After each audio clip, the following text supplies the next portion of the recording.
Hello dear student, आप सभी के चैनल में आपका स्वागत है। आज हम बात करने वाले हैं रीट एसएस में लेवल 2 में यूनिट 3 के टॉपिक भारतीय अर्थव्यवस्था पर ब्रिटिश प्रभाव के बारे में, जिसके अंतर्गत भारतीय अर्थव्यवस्था पर ब्रिटेन की कौन कौन सी नीतियों का प्रभाव पड़ा और क्या क्या प्रभाव पड़ा, और ब्रिटिशर्स ने भारतीय अर्थव्यवस्था के संदर्भ में कौन कौन सी प्रणालियाँ ईजाद की, जैसे स्थायी भूमि बंदोबस्त या जमींदारी प्रथा हो गई, रेतबाड़ी प्रथा हो गई, महालबाड़ी प्रथा हो गई, और उस समय दादा भाई नेहरू जी द्वारा प्रति व्यक्ति आय का अनुमान कितना लगाया गया था और ये ऐसा करने वाले वो कौन से व्यक्ति थे। तो आज अपन इन सब बातों को ध्यान से पढ़ेंगे। तो चलिए स्टार्ट करते हैं आज का टॉपिक, भारतीय अर्थव्यवस्था पर ब्रिटिश प्रभाव। अगर वीडियो पसंद आए तो लाइक जरूर कर दीजिए कीजिए। आइए स्टार्ट करते हैं। सबसे पहले 1717 में मुगल शासक था फर्रुख शियर। फर्रुख शियर ने अंग्रेजी कंपनी को यह फरमान दिया था कि वो सालाना 3000 रुपये देकर पूरे देश में बिना चुंगी व्यापार कर सकती हैं। मतलब 3000 रुपये अगर अंग्रेज कंपनी मुगल शासन में जमा करा देगी तो वो पूरे देश में बिना चुंगी के व्यापार कर सकती है, उसे कोई टैक्स नहीं देना पड़ेगा। तो ये फरमान देने वाला कौन था? मुगल शासक फर्रुख शियर। तो याद रखिएगा, मुगल शासक फर्रुख शियर ने 1717 ईस्वी में अंग्रेज कंपनी को फरमान दिया कि वो सालाना 3000 रुपये देकर पूरे देश में बगैर चुंगी के व्यापार कर सकती हैं। बंगाल से लगभग 90 किस्म का जो कपड़ा था वो यूरोप के बाजारों में जाता था, जो कि 18वीं सदी के अंत तक सारे कपड़े के उद्योग नष्ट हो गए थे। अंग्रेजों द्वारा भारतीय अर्थव्यवस्था का शोषण किए जाने पर 1762 में मीर कासिम ने गवर्नर को पत्र लिखकर विरोध भी किया था। याद रखिएगा, अंग्रेजों द्वारा भारतीय अर्थव्यवस्था का शोषण किए जाने पर किसने 1762 में गवर्नर को पत्र लिखकर विरोध किया था? मीर कासिम द्वारा। फिर इसके बाद 1708 और 1712 में पार्लियामेंट में कुछ खास कपड़ों को छोड़कर बाकी के इस्तेमाल पर पूरी तरह रोक लगा दी गई। मछलीपट्टनम में 17वीं शताब्दी में एक महत्वपूर्ण बंदरगाह के रूप में विकसित हुआ मछलीपट्टनम। 18वीं शताब्दी के अंत तक मुंबई, मद्रास और कोलकाता नए बंदरगाहों का महत्व बढ़ गया था। अब सबसे पहले आती है स्थायी भूमि बंदोबस्त या जमींदारी प्रथा। ये बहुत इंपॉर्टेंट है। स्थायी भूमि बंदोबस्त या जमींदारी प्रथा किसके काल में आई थी? कांडविलास जब गवर्नर जनरल बनकर भारत आया था 1786 में, उसने 1790 में 10 वर्षीय लगान व्यवस्था प्रारंभ की थी और 1793 में इसे स्थायी बंदोबस्त या इजारीदारी के रूप में परिवर्तित कर दिया गया था। तो याद रखिएगा, स्थायी भूमि बंदोबस्त जिसे जमींदारी प्रथा भी कहा जाता था, ये लॉर्ड कांडविलास के काल में स्टार्ट हुई थी। 1786 में कांडविलास गवर्नर जनरल बनकर भारत आया और उसने 1790 में 10 वर्षीय लगान व्यवस्था प्रारंभ की थी, जो कि 1793 में क्या बन गई? किसमें परिवर्तित हो गई? स्थायी बंदोबस्त या इजारेदारी के रूप में बदल दी गई थी। जिस समय कांडविलास ने बंगाल और बिहार में स्थायी बंदोबस्त प्रणाली लागू की थी, उस समय बोर्ड ऑफ रेवेन्यू का अध्यक्ष कौन था? Sir John Shore. याद रखिएगा, जिस समय कांडविलास द्वारा बंगाल और बिहार में स्थायी बंदोबस्त प्रणाली लागू की गई थी, उस समय बोर्ड ऑफ रेवेन्यू का अध्यक्ष था सर जॉन शोर। इसके अंतर्गत, इस प्रणाली के अंतर्गत समूचे ब्रिटिश भारत के क्षेत्रफल का लगभग 19% हिस्सा शामिल था इस प्रणाली में। यह व्यवस्था बंगाल, बिहार, उड़ीसा तथा उत्तर प्रदेश के वाराणसी और उत्तरी कर्नाटक के क्षेत्रों में लागू हुई थी। स्थायी बंदोबस्त व्यवस्था के अंतर्गत जमींदार, जिन्हें भूस्वामी के रूप में मान्यता प्राप्त थी, को अपने क्षेत्रों में भू राजस्व की वसूली कर उसका 10वां या 11वां हिस्सा अपने पास रखना होता था। शेष हिस्सा कंपनी के पास जमा कराना होता था। याद रखिएगा, स्थायी बंदोबस्त जो प्रणाली होती थी उसके अंतर्गत भू राजस्व की वसूली कर, अर्थात उसका 10वां या 11वां हिस्सा भूस्वामी अपने पास रख लेता था और जो शेष हिस्सा बचता था उसे कंपनी अपने पास जमा करती थी। इसी व्यवस्था के अंतर्गत जमींदार जो थे काश्तकारों से मनचाहा लगान वसूल करते थे और समय से लगान न देने वाले काश्तकारों से जमीन भी वापस छीन ली जाती थी। कुल मिला के काश्तकार जो था वो पूरी तरह से जमींदारों की दया पर निर्भर होता था। स्थायी बंदोबस्त व्यवस्था के लाभ के रूप में कंपनी की आय का एक निश्चित हिस्सा तय हो गया था, जिस पर फसल नष्ट होने का कोई भी असर नहीं पड़ता था। अगर फसल नष्ट भी हो गई थी तो भी कंपनी को अपना हिस्सा देना पड़ेगा। दूसरा लाभ स्थायी भूमि बंदोबस्त से यह हुआ कि जमींदार के रूप में कंपनी को एक ऐसे वर्ग का सहयोग मिला जो लंबे समय तक कंपनी के प्रति निष्ठावान बना रहा। वो कौन था? काश्तकार था। इसी स्थायी बंदोबस्त व्यवस्था के अंतर्गत जमींदारों की स्थिति अत्यंत मजबूत हो गई थी, क्योंकि उन्हें भूमि का पूर्ण स्वामी स्वीकार कर लिया गया था। साथ ही उस भूमि पर जनसंख्या का दबाव इतना बढ़ गया था कि लोगों के सामने खेती के अलावा कोई दूसरा विकल्प नहीं था। अब इसके बाद दूसरी व्यवस्था आती है रेतबाड़ी व्यवस्था। अंग्रेजों द्वारा भारत में भू राजस्व वसूली के लिए लागू की गई यह दूसरी व्यवस्था थी रेतबाड़ी व्यवस्था, जिसका जन्मदाता किसको माना जाता है? थॉमस मुनरो और कैप्टन रीड को माना जाता है। याद रखिएगा, रेतबाड़ी व्यवस्था का जन्मदाता कौन है? थॉमस मुनरो और कैप्टन रीड हैं। फिर इसके बाद आता है 1792 में कैप्टन रीड के प्रयासों से 1792 में कैप्टन रीड के प्रयासों से रेतबाड़ी व्यवस्था को सर्वप्रथम तमिलनाडु के 12 महल जिले में लागू किया गया था। यह आप याद रखिएगा, रेतबाड़ी व्यवस्था सर्वप्रथम कहाँ लागू हुई थी? तमिलनाडु के 12 महल में। और किसने लागू किया था? कैप्टन रीड ने।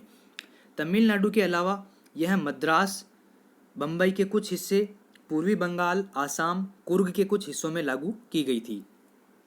इस व्यवस्था के अंतर्गत कुल ब्रिटिश भारत के भू क्षेत्र का 51% हिस्सा शामिल था। याद रखिएगा, रेतबाड़ी व्यवस्था के अंतर्गत कुल ब्रिटिश भारत के भू क्षेत्र का कितना प्रतिशत हिस्सा शामिल था? 51% हिस्सा शामिल था।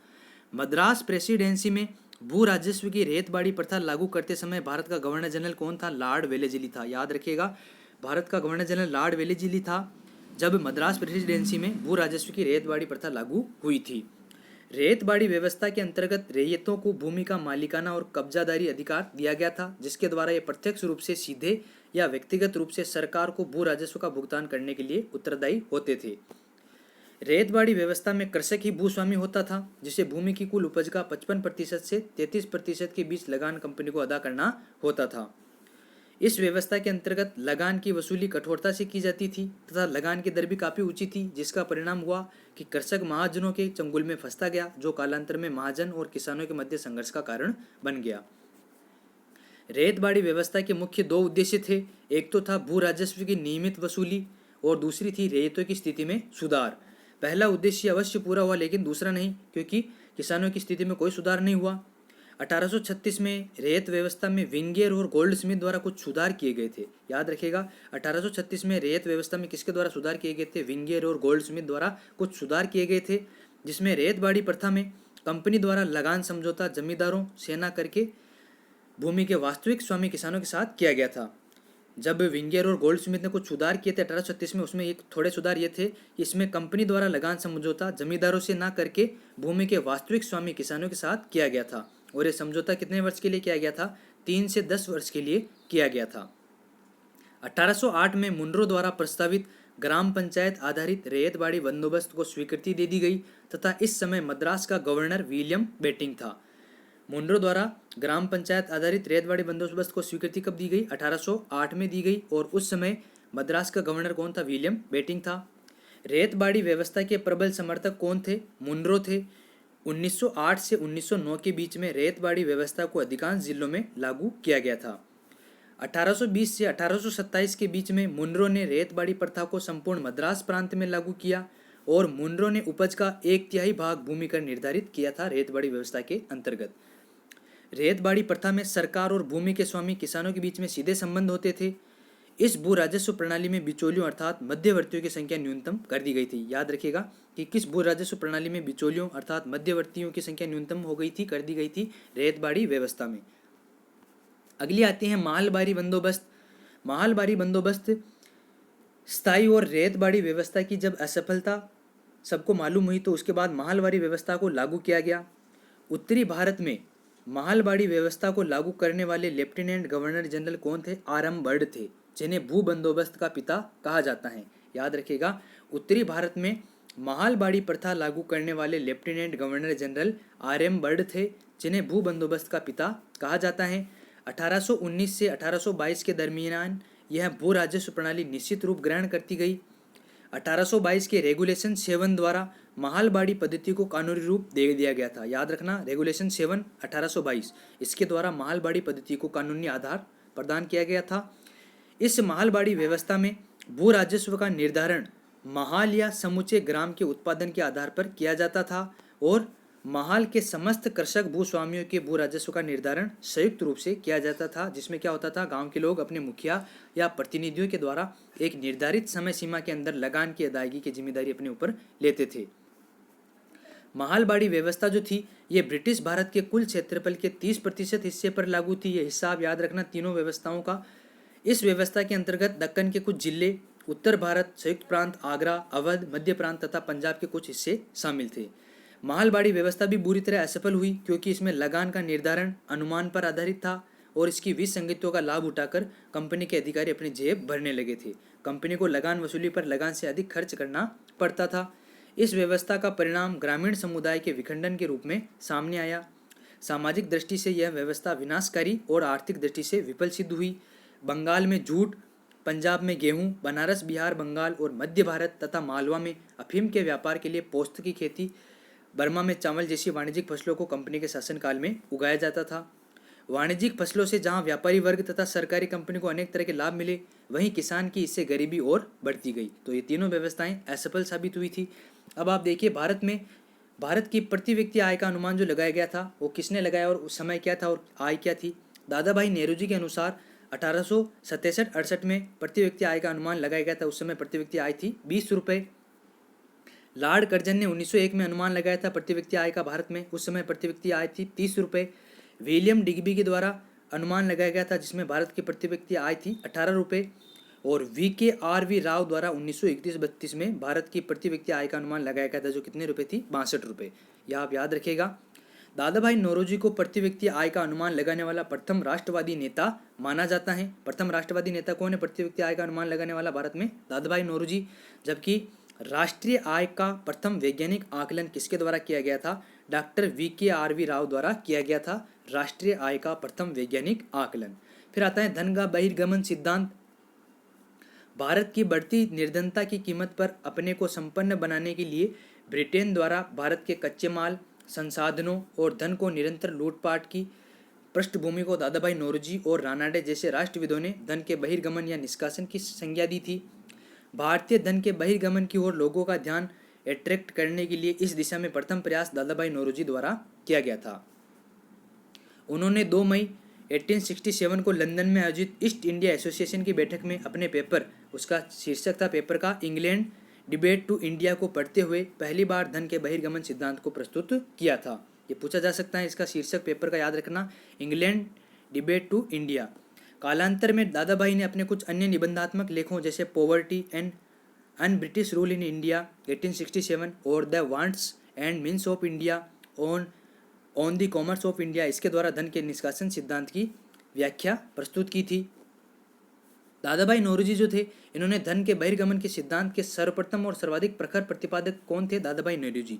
धन के बहिर्गमन सिद्धांत के सबसे पहले और सर्वाधिक प्रखर प्रतिपादक थे दादा भाई नौरोजी। 1905 में इन्होंने कहा था कि धन का बहिर्गमन समस्त बुराइयों की जड़ है और भारतीय निर्धनता का मुख्य कारण है। धन का बाहर जाना समस्त बुराइयों की जड़ है और भारतीय निर्धनता का मुख्य कारण है।